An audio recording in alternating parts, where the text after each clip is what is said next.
милостта Бога, чада на Светата ни епархийска църква. В дните на Светия Велик пост ни се даде тежко изпитание. Неизвестен вирус нападна цели народи. Милиарди хора по света са обзети от незапомнен страх.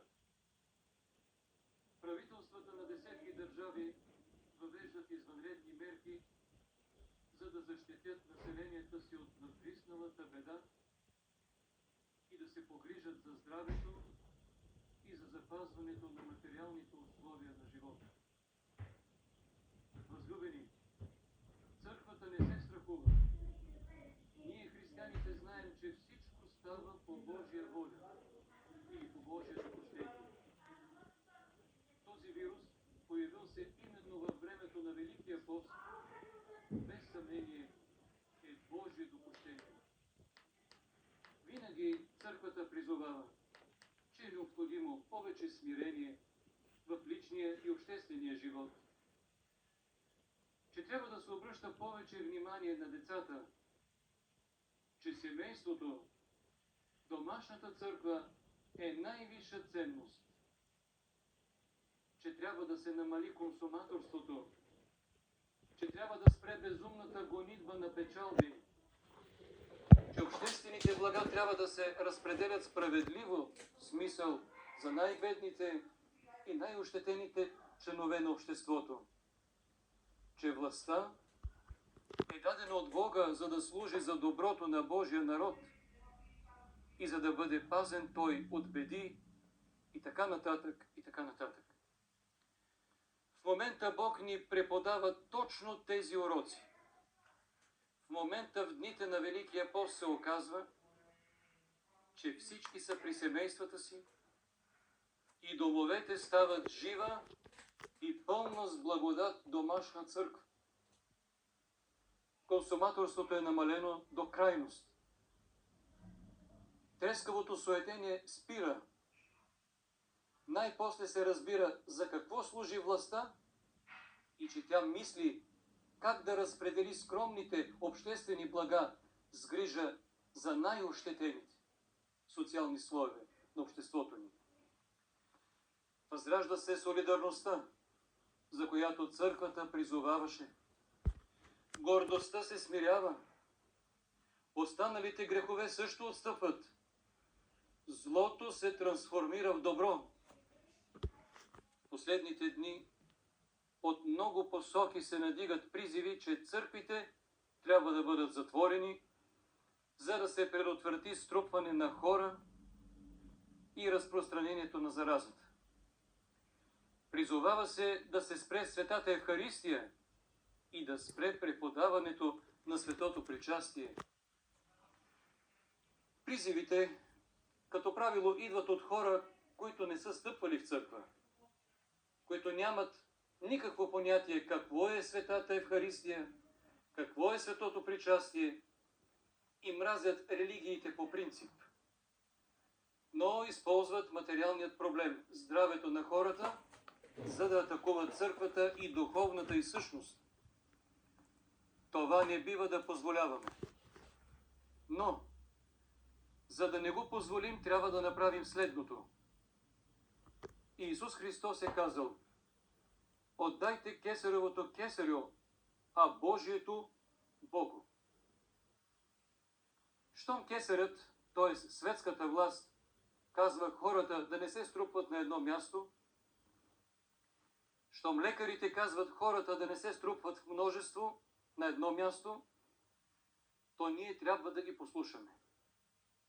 Ето защо с дадената ми от Бога архиерейска власт освобождавам всички верни на църквата, православни християни в диоцеза на богодаруваната ми Пловдивска епархия от задължението да присъстват физически на обществените богослужения в храмовете за срока на обявеното в държавата извънредно положение. Но не мога да им отнема правото, ако те желаят да присъстват. И никой няма да бъде върнат, защото казва Христос: който дохожда при мене, няма да го изпъдя вън.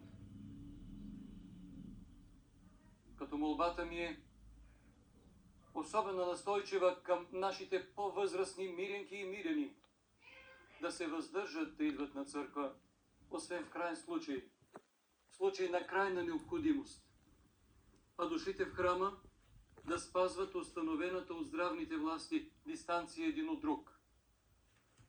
Заявявам с цялата си убеденост, че светото причастие, тялото и кръвта Христови не може да е заразно и чрез него не може да се зарази никой човек, но човек може да зарази човека.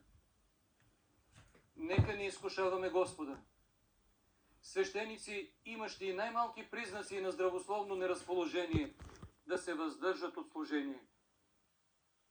При подаването на светото причастие да става с максимална осторожност и внимание.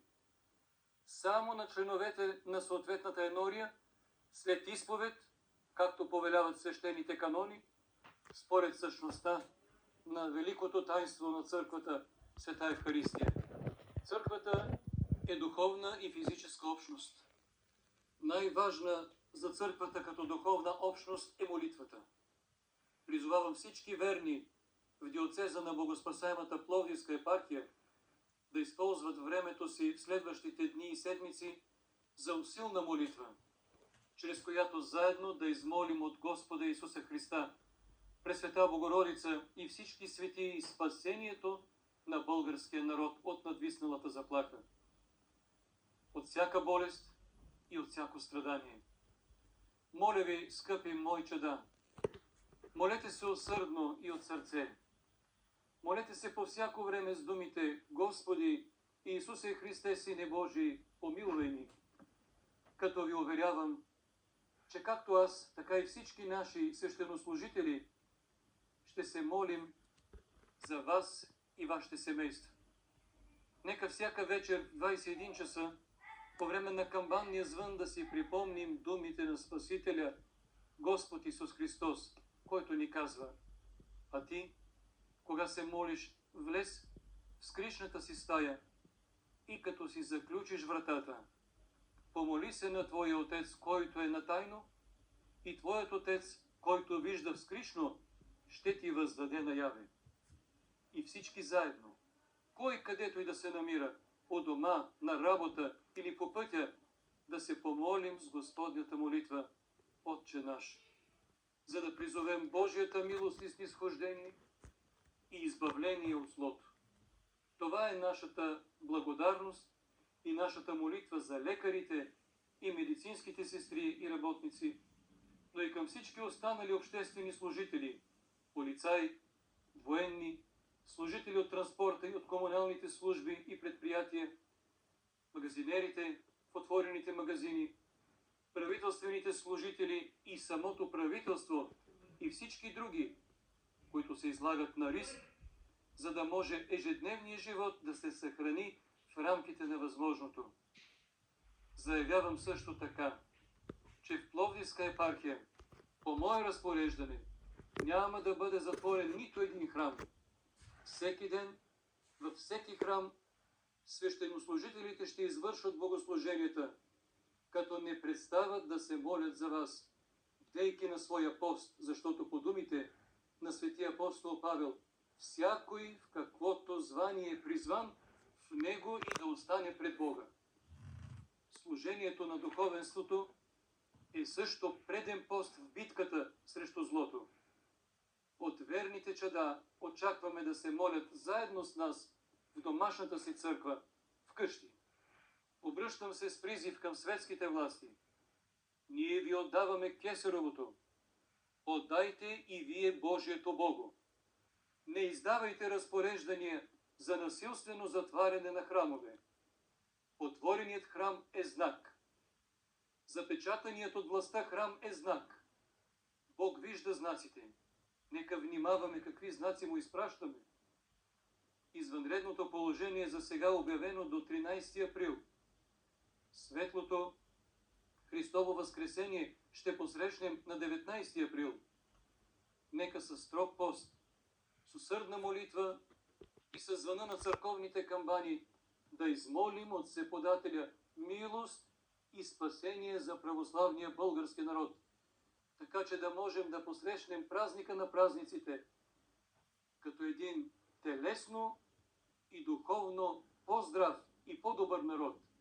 Защото Господ е казал: всичко каквото поискате в молитва с вяра, ще получите. И каквото поискате от Отца в Мое име, ще го направя, за да се прослави Отец Сина. Ако поискате нещо в Мое име, аз ще го направя, казва Христос. Бог да ви пази.